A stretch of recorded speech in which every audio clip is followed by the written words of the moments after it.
Zambry Vinod மீதான விசாரணை முடிவுகளை காவல்துறை அட்டர்னி ஜெனரல் அலுவலகத்திற்கு வழங்கிய பின்னரும் அவர் மீது குற்றஞ்சாட்ட ஏன் இந்த தாமதம் என்று பேராக் மாநில சுகாதாரம் மனிதவளம் இந்தியர் நல ஒற்றுமைத்துறை ஆட்சிக்குழு உறுப்பினர் சிவனேசன் கேள்வி எழுப்பியுள்ளார். மதத்தை அவமதித்ததாக கூறப்படும் விவகாரம் தொடர்பாக தன்னார்வ மத போதகர் ஜம்ரி வினோத் ஏரா FM வானொலி நிலைய ஊழியர்களுக்கு எதிரான வழக்கு விசாரணையை மேம்படுத்துவது தொடர்பாக அட்டர்னி ஜெனரல் அலுவலகத்தின் உத்தரவிற்காக காவல்துறை காத்திருப்பதாக IGP தான்ஸ்ரீ ரசாருடின் உசேன் தெரிவித்துள்ளார்.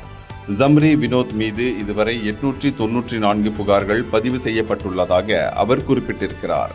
அவற்றில் பொய் புகார்கள் எதுவும் இருப்பதாக அவர் கூறவில்லை.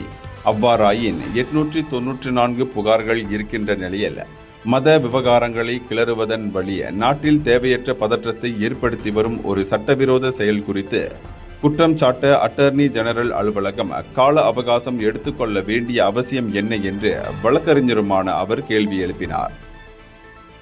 ஜம்ரி வினோத் மீது இத்தகைய புகார்கள் பதிவாவது இது முதல் முறையல்ல.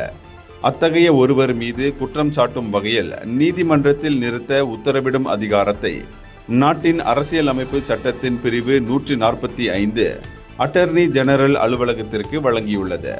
மாறாக போலீஸ் தரப்பு மேற்கொண்ட விசாரணையின் அடிப்படையில் வழங்கப்பட்ட விசாரணை அறிக்கையில் குற்றஞ்சாட்ட போதுமான ஆதாரங்கள் இல்லை என்றால் அவற்றை மேலும் சேகரிக்குமாறு காவல்துறைக்கு உத்தரவிடும் அதிகாரமும் அட்டர்னி ஜெனரல் அலுவலகத்திற்கு உள்ளது. இத்தகைய நிலையில் ஜம்ரி வினோத் மீது குற்றம் சாட்டாமல் இருப்பது நாட்டின் நலத்திற்கும் பல இன மக்களின் ஒற்றுமைக்கும் நல்லதல்ல என்று பேராக் மாநில ஒற்றுமைத்துறை ஆட்சிக்குழு உறுப்பினரான சிவனேசன் தமது அறிக்கையில் அறிவுறுத்தியுள்ளார்.